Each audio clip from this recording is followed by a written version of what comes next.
Selamat pagi pemirsa, kembali lagi di Breaking News Pagi bersama saya, Mahendra Pratama, yang akan menemani Anda selama 4 menit ke depan.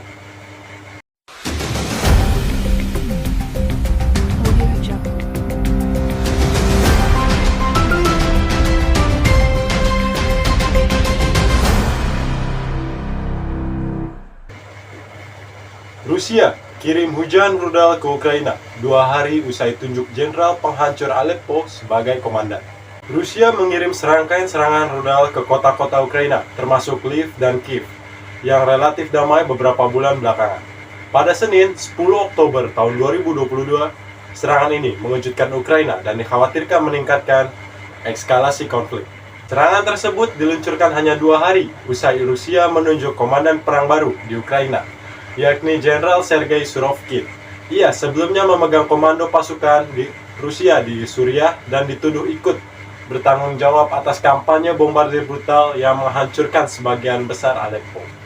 Pada Oktober 2020 lalu, organisasi Human Rights Watch pun melaporkan bahwa Jenderal Surovikin termasuk salah satu komandan yang bertanggung jawab atas pelanggaran-pelanggaran selama serangan di Idlib, Suriah pada tahun 2019 sampai tahun 2020. Presiden Rusia Vladimir Putin sendiri menyatakan bahwa kampanye bombardir ke Ukraina hari ini adalah balasan atas serangan yang merusak jembatan Kerch, infrastruktur penghubung semenanjung Rusia dan Crimea pada Sabtu 8 Oktober lalu. Pengamat menyebut Putin telah membuka dimensi baru perang merespons serangan balik Ukraina belakangan ini. Meskipun penunjukannya ramai disorot, pengamat militer dari lembaga wadah pemikir Royal United Service Institute, Siddhartha Kausal, menyebut penunjukan Surovikin kemungkinan tidak akan mengubah pendekatan operasi militer Rusia di Ukraina.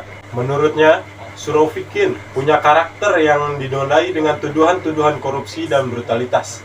Jadi mungkin itu akan menjadi pertanda bagaimana dia akan mengurus ini. Namun sekali lagi, pendekatan Rusia sudah cukup brutal di Ukraina. Senada dengan Kausal, Michael Clark, profesor tamu bidang studi perang di King's College London, menyebut penunjukan Surovikin dan hujan rudal pada Senin 10 Oktober kemungkinan tidak akan menjadi titik balik perang.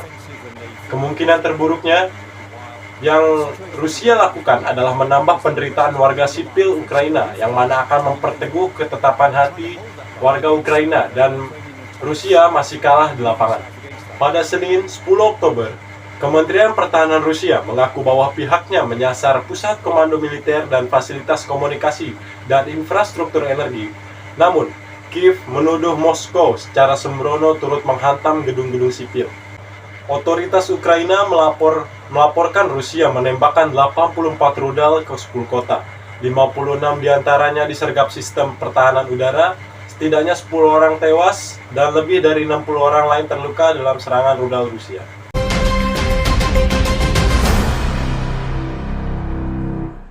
Pemirsa, militer Rusia kembali melancarkan serangan rudal ke sejumlah fasilitas energi pembangkit listrik tenaga air atau PLTA di beberapa kota Ukraina meliputi wilayah Kremenchuk, Kiev, selatan Odessa, Zaporizhia, dan di wilayah Cherkasy Tengah, Senin 31 Oktober tahun 2022.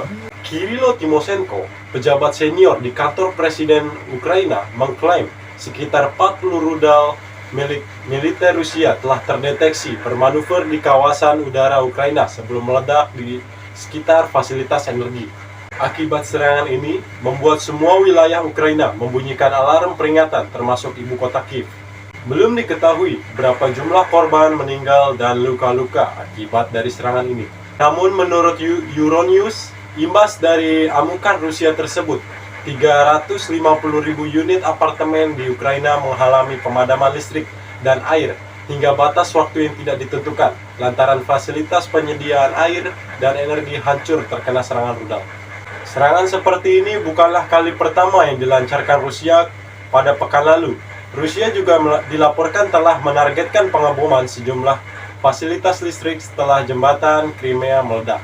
Namun menurut informasi yang beredar, serangan yang dilakukan militer Moskow secara membabi buta pada pagi ini merupakan serangkaian balasan atas tindakan Kiev yang menyerang armada Laut Hitam Rusia di pelabuhan Crimea dengan 16 pesawat tak berawak pada Sabtu 29 Oktober 2022. Meski Ukraina telah membantah tuduhan serangan terhadap armada Rusia, namun hal tersebut tak lantas membuat Rusia mendingin. Justru negara pimpinan Vladimir Putin ini kian menggencar melakukan serangkaian pembalasan. Salah satunya dengan menarik diri dari kecepatan impor gandum dengan Ukraina dan memboikot jalur Laut Hitam. Menyusul pengumuman Rusia yang akan menghentikan kerjasama dengan ekspor biji-bijian, pada perdagangan Senin 31 Oktober tahun 2022, harga gandum berjangka Chicago dilaporkan telah mengalami lonjakan harga lebih dari 5%.